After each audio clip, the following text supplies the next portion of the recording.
Welcome back. और dollar की कीमत को फिर पर लग गए। रुपए को रौंदते हुए अमरीकी करेंसी की उड़ान का सिलसिला बरकरार है। मजीद क्या तफसीलात है अंजुम वहाब से जानते हैं। अंजुम, क्या वजह बताई जा रही है? इसमें बुनियादी वजह पहली बात तो ये है कि नई हुकूमत आई है, निगरान हुकूमत आई है, तभी उसकी वजह से जो इम्पोर्टर है उनका रुझान दोबारा बढ़ गया। अपने माल क्लियर कराने के लिए डॉलर की खरीदारी कर रहे हैं। इसके अलावा हमारा ऑयल का बिल और इम्पोर्ट बिल है वो बढ़ा हुआ है, उसकी भी अदायगियां की जा रही हैं। इस वजह से अभी तक जो डॉलर में अमरीकी डॉलर में इजाफा देखा जा रहा है, 3 रुपये 26 पैसे पर भी ठहरा हुआ है। डॉलर 290 रुपये से ऊपर जा चुका है, 288 रुपये 49 पैसे से बढ़ के 291 रुपये 75 पैसे पर पहुंचा हुआ है।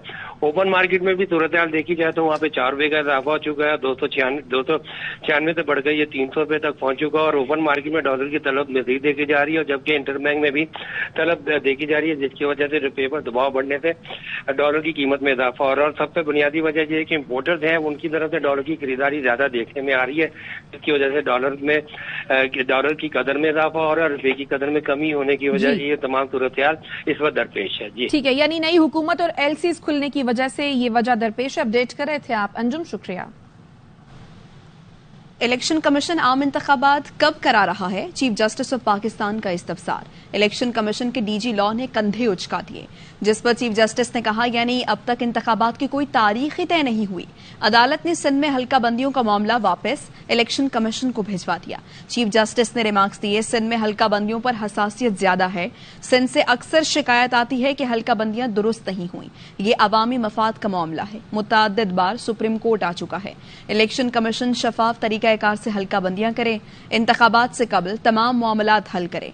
PS 7, 8 और 9 शिकारपुर की हल्का बंदियां सुप्रीम कोर्ट में चैलेंज की गई थी। निगरान वजीर आजम अनवारुल हक काकड़ ने निगरान काबीना को जल्द हतमी शक्ल देने के लिए मुशावरत शुरू कर दी है। जराए का कहना है निगरान काबीना के लिए तजुर्बाकार शख्सियात के नामों पर गौर किया जा रहा है। जिन शख्सियात के नामों पर गौर किया जा रहा है उनमें जलील अब्बास जिलानी, मोहम्मद अली दुरानी, अब्दुल हफीज शेख, मुजफ्फर रांझा और शुएब सदल शामिल हैं।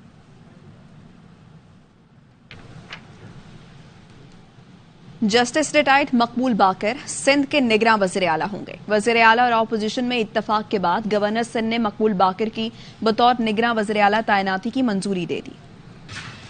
निगरान वजीर आला सिंध जस्टिस रिटायर्ड मकबूल बाकर कहते हैं कोई गैर कानूनी काम नहीं करूंगा और ना मुझ पर कोई दबाव आएगा।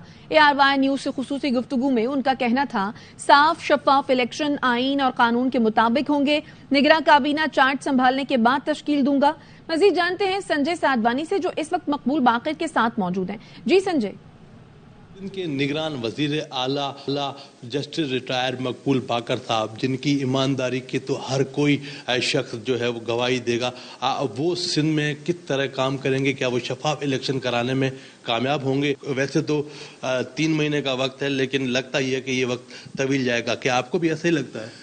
नहीं, इंशाल्लाह वक्त पे इलेक्शन होंगे, जो कानून और आइन के मुताबिक जो तकाज़े हैं उनको पूरे करते हुए इलेक्शन कराना, उसका इनेकाद, उसके वक्त का तयन करना, ये तो इलेक्शन कमीशन का काम है। बहरहाल हर शख्स की, हर पाकिस्तानी की ख्वाहिश है कि मुल्क में जमहूरियत जो है उसको तक़वियत हो और उसको किसी किस्म का ठचका ना। इलेक्शन की सूरत हाल में उसके लिए कोई दबाव आया तो आप कोई दबाव नहीं, मैं नहीं समझता कि कोई नाजायज़ दबाव आएगा या आ सकता है।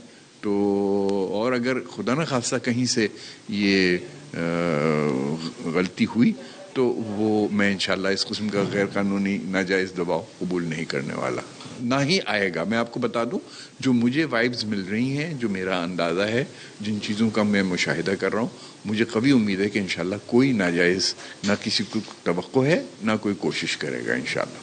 जी बिल्कुल। निगरान वज़ीर आला सिंध जस्टिस रिटायर मकबूल बाकर साहब ने यह ऐलान कर दिया है कि मुझ पे किसी किस्म का कोई दबाव नहीं आएगा, ना ही मैं किसी किस्म का दबाव बर्दाश्त करूंगा। तो बलूचिस्तान के निगरान वज़ीर आला के लिए हुकूमत और अपोजिशन के दरमियान फाइनल राउंड आज होगा। आज इजलास में हुकूमत की जानिब से अली हसन जहरी, सेनेटर कोहदा बाबर और शबीर मेंगल का नाम पेश किया जाएगा। जाम कमाल की जानिब से तजवीज करदा साबिक मुशीर प्रिंस अली के नाम पर भी आज मुशावरत की जाएगी। रहनुमा BAP सरफराज बुगटी कहते हैं हुकूमत और अपोजिशन के दरमियान आज मामला तय पा जाएंगे।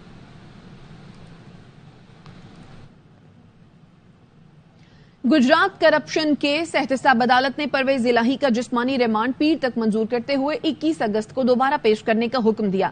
प्रोसिक्यूटर ने कहा परवेज इलाही ने बतौर वजीर आला गुजरात के हलकों के लिए 72 अरब के तरक्याती मंसूबे मंजूर किए। इन मंसूबों में मोहनिस इलाही ने किक्स बैक तय की, जिसका रकम काम मुकम्मल होने से पहले ही अदा कर दी गई। एक हफ्ते में तमाम मंसूबों पर भारी रकूम अदा की गई। वकील अमजद परवेज ने कहा मामला हाई कोर्ट में जेर इल्तवा है, फैसले तक इंतजार किया जाए।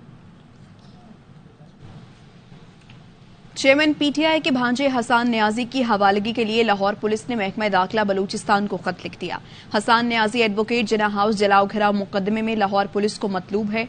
पुलिस का कहना है कानूनी चाराजोई के बाद हसान नियाजी को लेने लाहौर पुलिस कोयटा जाएगी। एबटाबाद पुलिस ने गिरफ्तारी के बाद हसान नियाजी को कोयटा पुलिस के हवाले किया। हसान नियाजी पर कोयटा में सड़क ब्लॉक करने और लोगों को वर्गलाने का मुकदमा दर्ज है। इंसदादे दहशतगर्दी ने दहशतगर्दी दफात के तहत दर्ज 3 मुकदमात में पाकिस्तान तहरीक इंसाफ के चेयरमैन की दरखास्त जमानत कबल गिरफ्तारी अदम हाजिरी पर खारिज कर दी। एटीसी के जज अबुल हसनान जुल्करनैन ने चेयरमैन पीटीआई की दरखास्त जमानत पर समाअत की। वकील सलमान सफदर ने कहा कि चेयरमैन पीटीआई पर कत्ल का मुकदमा दायर किया गया। इस्लामाबाद की मकामी अदालत ने तोशाखाना तहाइफ की जाली रसीदों के केस में बुशरा बीबी को शामिल तफ्तीश होने का आखिरी मौका देते हुए उनकी जमानत में 7 सितंबर तक तौसी कर दी। अदालत ने चेयरमैन पीटीआई की तोशाखाना जाली रसीदों और 9 मई वाकयात के 6 मुकदमात में जमानत की दरखास्तों पर फैसला महफूज कर लिया। ड्यूटी जज मोहम्मद सुहेल ने चेयरमैन तहरीक इंसाफ और बुशरा बीबी के खिलाफ दर्ज 7 मुकदमात की समाअत की। जज ने रिमार्क्स दिए कि बुशरा बीबी को शामिल तफ्तीश होने का आखिरी मौका दिया जा रहा है। अनवारुल हक काकर पीपल्स पार्टी और नून लीग की चॉइस नहीं, दोनों जमातों का डॉक्टर मालिक के नाम पर इत्तफाक हुआ था। शाह महमूद कुरैशी कहते हैं निगरान हुकूमत तनाव में कमी लाए, साबिक वजीर आजम को जेल में कानून के मुताबिक सहूलतें दी जाएं। साबिक वजीर दिफा और नून लीग के सीनियर रहनुमा ख्वाजा आसिफ कहते हैं रिस्क 0 होने तक नवाज शरीफ की वापसी का रिस्क नहीं ले सकते।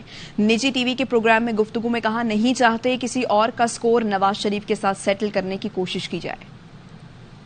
पूछते हैं कि मियां साहब क्यों नहीं आए। हम इस किस्म का रिस्क जो है ना जब तक वो 0 पे ना आ जाए तब तक ये रिस्क नहीं ले। तो कहते हैं लेवल प्लेइंग फील्ड। मियां नवाज शरीफ के खिलाफ कोई ऐसा ग्रज ना कोई कैरी कर रहा हो, कोई या स्कोर सेटल करने की या किसी और का स्कोर जो है मियां नवाज शरीफ के साथ सेटल करने की कोशिश खुदा न खास्ता ना हो। हम उस किस्म के तमाम तर जो है मियां साहब के लिए जो है खतरात जो है अपने तयन जो है कोशिश कर रहे हैं। हम नहीं चाहते कि हमारे लीडर के साथ जितनी बेइंसाफी हुई है दोबारा उनको एक्सपोज करें एक ऐसी सिचुएशन में कि उनके साथ जो है खुदा न खास्ता जिस तरह सुप्रीम कोर्ट ने फैसले उनके खिलाफ दिए थे आज से 6 साल कब उनकी कोई रिपीट वो इस वक्त सुप्रीम कोर्ट जो है या कादलिया का कोई और आम या अदारा जो है वो उनके खिलाफ कोई इस किस्म की बात कर। पीपल्स पार्टी की और PMLN की जो मीटिंग थी उसमें बलूचिस्तान से डॉक्टर मालिक साहब का नाम जो है ना तजवीज हुआ था। मगर एक पार्टी के साथ इतने ही क्लोज है कि हवा भी नहीं निकल सकती दरमियान से, फिर उनका नाम कैसे हो सकता था? काकर साहब की पॉलिटिकल लॉयल्टीज या पॉलिटिकली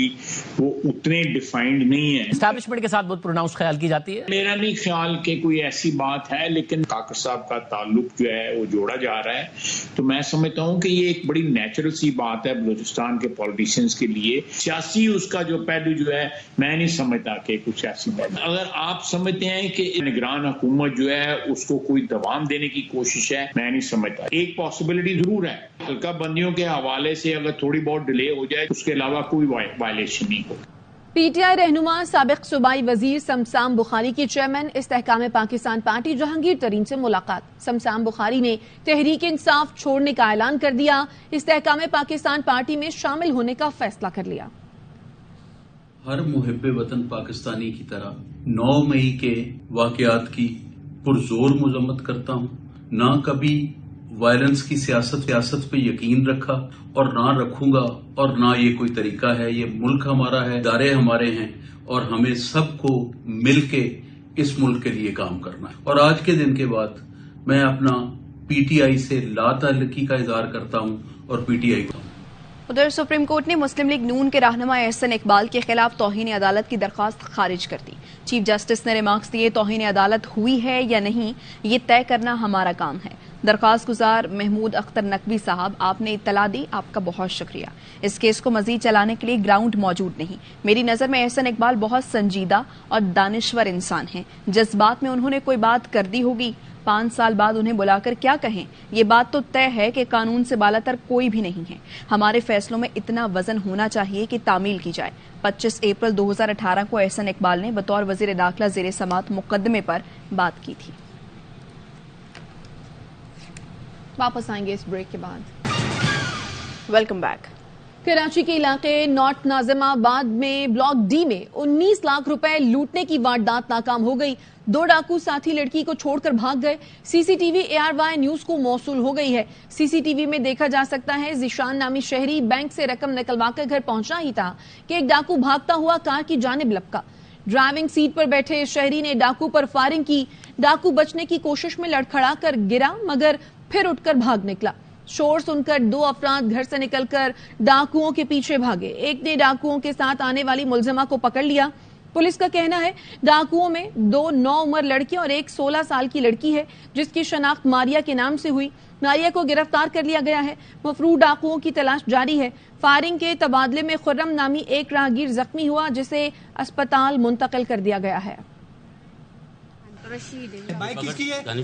مینیجر والی. کون سا؟ یہ اس کا دوست ہے. رہتی کہاں ہے تو؟ میں گلشن والی. بینک سے کون کون ملا ہوا ہے؟ بینک کے مینیجر اور یہ بس. اس نے مجھے ایسا بولا. پلیٹ دکھاؤ کون سی بائک کی, کس کی بائک کی ہے؟ کون سی جو بینک؟ اچھا چلا گیا. تمہیں کہاں سے ملے تھے یہ لوگ؟ تمہارے ایک پڑوس میں رہتے ہیں؟ یہ کون سے میرا ابو دشمندار تھا تو پھر میری امی کو ڈرائی دیا کر کہ میرے ساتھ نہیں چلی تھی. پھر میں تمہارے 3 بیٹے کو ماروں. اچھا تو تمہارے ابو کو پتا یہ سب یہ ڈکیتی کرنا ہے؟ جیل میں تمہارے ابو. کہاں رہتے ہو تم لوگ؟ فرید کالونی. یہ تمہیں وہاں سے لے کے آئے ہیں؟ نارتھ ناظم آباد اسپتال کے بیت الخلاء سے 2 پری میچور بچوں کی لاشیں ملنے پر حیدری پولیس نے سرکار کی مدعیت میں مقدمہ درج کر لیا. سی سی ٹی وی میں 2 خواتین کو اسپتال کے باہر احاطے میں دیکھا جا سکتا ہے. مبینہ طور پر ملزمہ خاتون کو ویل چیئر پر بیٹھے دیکھا جا سکتا ہے. دوسری خاتون ویل چیئر چھوڑ کر کینٹین اور فارمیسی کی جانب جاتی نظر آ رہی ہے. اسی دوران میل بوائے نے ویل چیئر احاطے سے ہٹا کر پیچھے کر دی. ساتھ ہی خاتون جب کچھ سامان خریداری کے بعد واپس آئی تو اسپتال میں رکنے والے رکشے کی جانب مبینہ ملزمہ خاتون کو لے گئی جو خود ویل چیئر سے کھڑی ہوئی اور رکشے میں بیٹھی. دوسری جانب ساتھی خاتون بیٹھی اور دونوں اسپتال سے نکل گئے. پولیس حکام کے مطابق خاتون کو تلاش کر رہے ہیں. جلد گرفتار کر لیا جائے گا. سندھ ہائی کورٹ نے خیرپور میں بچوں سے ریپ مقدمات میں ٹرائل کورٹ کا فیصلہ کالعدم قرار دیتے ہوئے ملزم سارنگ شر کو تحویل میں لینے کا حکم دے دیا. پولیس نے سارنگ شر کو کورٹ روم کے باہر سے گرفتار کر لیا. عدالت نے ریمارکس دیے یورپ جیسے خطے میں شراب کی سب کو اجازت ہے لیکن استاد نہیں پی سکتا. جسٹس صلاح الدین پنہور نے ریمارکس میں کہا یہاں استاد بچوں سے ریپ کر رہا ہے اور پھر بری بھی ہو گیا. قرآن پر فیصلہ کیا اور ملزم کو چھوڑ دیا. پولیس رپورٹ کے مطابق سارنگ شر پر قتل، جائیداد پر قبضہ اور بچوں سے ریپ کے 8 مقدمات ہیں. ان مقدمات کو نجی طور پر صلح کے بعد ختم کر دیا گیا. ایڈیشنل پروسیکیوٹر سلیم برڑو نے کہا کم عمر بچوں سے ریپ کیا گیا، اس میں صلح نہیں ہو سکتی. اسلام آباد میں 8 سالہ بچی فاطمہ کا قتل. پولیس نے 80 افراد کو شامل تفتیش کر لیا. پولیس کا کہنا ہے 5 مشکوک افراد کو تفتیش کے لیے تھانے منتقل کیا گیا ہے. بچی کی پوسٹ مارٹم رپورٹ نہ مل سکی. ابتدائی رپورٹ کے مطابق بچی کو زیادتی کے بعد قتل کیا گیا. گھریلو تشدد کا شکار رضوانہ کے چہرے کے ایک حصے کی پلاسٹک سرجری کر دی گئی. آپریشن پروفیسر ڈاکٹر رومانہ اخلاق نے کیا. سرجری 3 گھنٹے جاری رہی. بچی کے سر کے زخموں کی صفائی بھی کی گئی. زخم صاف کر کے دوبارہ پٹی کر کے وارڈ میں شفٹ کر دیا گیا. ڈاکٹرز کا کہنا ہے رضوانہ کی اب بھی 2 سے 3 مزید پلاسٹک سرجریز ہونا باقی ہیں. خیبر پختونخوا کے شہر مردان کے علاقے رشید آباد میں مکان کی فروخت کے تنازع پر 4 افراد کا قتل ہو گیا. جاں بحق افراد میں زوجہ رحیم گل اور اس کے 3 بیٹے عثمان، نعمان اور عرفان شامل ہیں. اہل محلہ کے مطابق قاتل اور مقتولین پڑوسی ہیں. گھر کا سربراہ رحیم گل کراچی میں ملازمت کرتا ہے. رحیم اپنا مکان فروخت کرنا چاہتا تھا. پڑوسی نے کم قیمت پر خریدنا چاہا جس پر رحیم نے فروخت سے انکار کر دیا.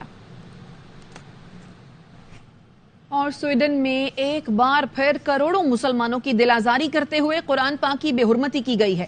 عراق سے تعلق رکھنے والے دو ملعون سلمان مومیکا اور سلمان نجم نے شاہی محل کے سامنے مرکزی چوک پر قرآن پاک کا نسخہ شہید کیا۔ ناپاک جسارت کو روکنے کی کوشش کرنے والے مسلمان نوجوان کو پولیس نے گرفتار کر لیا۔ واقعے کے وقت پولیس کی بھاری نفری موجود تھی جو واقعے کے خلاف احتجاج کرنے والوں کو روکتی رہی۔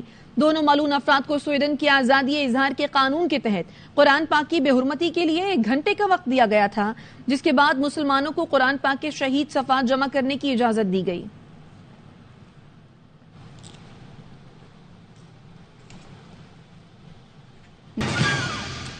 Welcome back.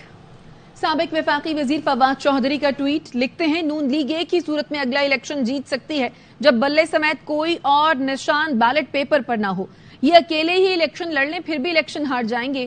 زیرو رسک کے اسی فارمولے پر نواز شریف پاکستان آنے سے ہی انکاری ہیں۔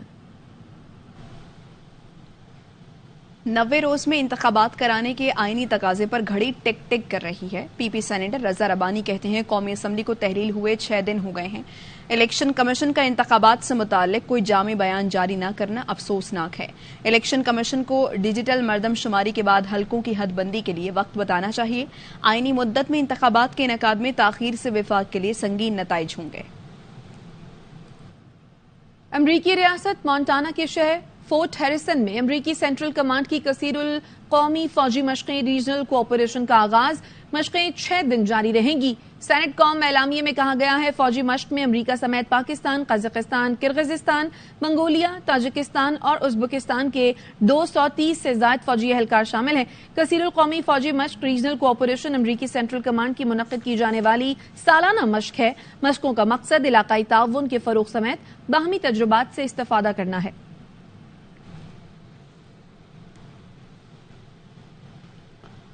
حال ہی میں پاکستانی کوہ پیما کی جان بچانے والے آذربائیجان کے عظیم المرتب کوہ پیما اسرافیل اشولی نے خصوصی پیغام دیا ہے۔ مجھے یہاں رہنے والے مہربان اور مدد کا جذبہ رکھنے والے لوگوں سے پیار ہے۔ میری خواہش ہے کہ پاکستان میں امن اور خوشحالی ہو۔ پاکستان اور آذربائیجان بھائی چارہ زندہ باد۔ اب تک کے لیے اتنا ہی۔ اب دیکھتے رہیے ARY۔